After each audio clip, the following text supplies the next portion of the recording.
Alright, hello, citizens of the Nigelverse. It's Nige here once again, and let's talk about Avatar The Last Airbender. Considered by many to be not just one of the greatest Nickelodeon shows ever, but arguably one of the greatest shows of all time. And it's understandable why. With its art style, its visuals, its narrative, its humor, are all things to love about the show.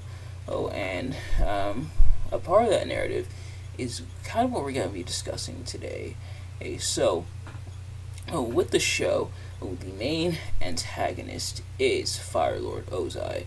Aang essentially has about a year until the next summer solstice and until Sozin's Comet in order to defeat Fire Lord Ozai, who is pretty much he and the Fire Nation are terrorizing anyone and everyone. So Aang has to stand up to him, master all four elements. He already knows airbending, so he has to master water, earth, and firebending, and to defeat Fire Lord Ozai, which of course he does, take away his bending, stuff like that. Now, I say Fire Lord Ozai is the main antagonist of the show, which he is. But is he the true main villain of the show? Would I argue that he's the true main villain, the main reason in for or everything going on? And my answer to that is actually no. And allow me to explain myself. By no means is Fire Lord Ozai a good person at all. He's a definite piece of crap, treating his children essentially like dirt, and continuing the war that the Fire Nation started against all the other groups of people. Well, of course, the Water Tribes, the Earth Kingdom, and the now deceased Air Nomads. But who's the one who started the war in the first place? I would argue that the true main villain of Avatar The Last Airbender is someone I just mentioned just a moment ago, and that is Sozin. The reason I say Sozin is the true main villain, and Ozai might be the main antagonist because we see him the most often, and he's the one Aang ultimately defeats, but he didn't start the war in the first place. It was Sozin who ultimately disrupted the peace between the her nations living in harmony. He's the one who caused the Fire Nation to attack, based on his desire to expand and his territory. Obviously, in the episode, they showed us showing the life of Avatar Roku, and his relation to Fire Lord Sozin, and as they grew up together and everything in the Fire Nation, and being essentially like brothers, in a way to describe the familial link between Zuko and Aang. Sozin is the one who starts all of it. He starts his expansion, which obviously draws the ire of Avatar Roku, who ultimately stops him until Avatar Roku is essentially left to die by Sozin, realizing that without Roku, Sozin can carry out his plans. And so that's exactly what he does.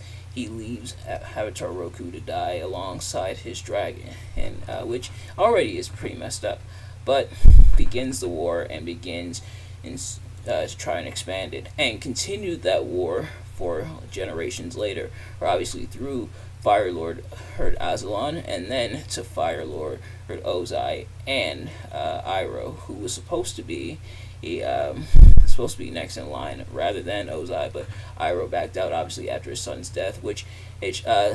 How smart the show is. Notice that Iroh's the only one who doesn't have a Z in his name. Even his niece and nephew Zuko and Azula, who are meant to carry on the Fire Nation's and its desire for dominance and things like that. But Iroh, the only one who has Z in his name, the only one to kind of stand up to that and convince at least his nephew Zuko to do so. But Zuko, obviously, after becoming the new Fire Lord after Ozai is defeated, it brings about peace and everything back to the Fire Nation, but it all stems from Sozin.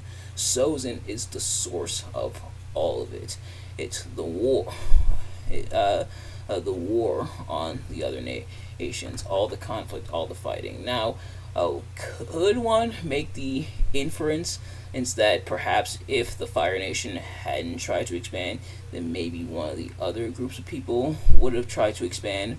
Possibly. It's a bit of a reach, but possibly. But because as the Fire Nation is the one who did it, and because it's Sozin ultimately behind it, I would argue that he's the true villain of that, and the actions of Aslan and Ozai and Iroh until he no longer was in it, and then Zuko before he turned, and Azula before she was ultimately stopped by Zuko in the last night.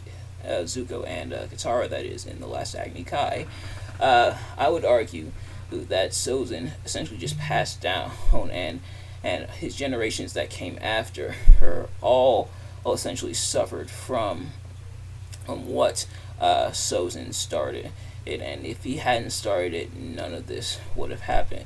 And keep in mind, and obviously that with Sozin's expansion, and also came the destruction of the air nomads, because Sozin knew that with the death of Roku, that the next avatar would be born of the air nomads, and so the air nomads were killed. And obviously, we see the progression of the characters going from hating the Fire Nation to realizing that at least some of them are misunderstood, and not all of them share Sozin's vision, I should say.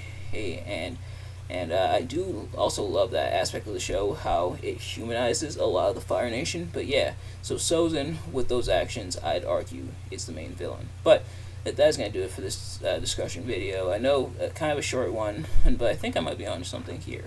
But nevertheless, thank you all so much for watching. I hope you enjoyed. If you did, please do me a favor. Like, comment, subscribe, share it with your friends. Turn on post notifications so you know every time I upload a video so you can see as soon as it drops. Let me know in the comments below your thoughts on my theory. Am I correct? Am I incorrect? Who do you believe is the true main villain of Avatar: The Last Airbender? And also take the time to gush about Avatar: The Last Airbender in the comments.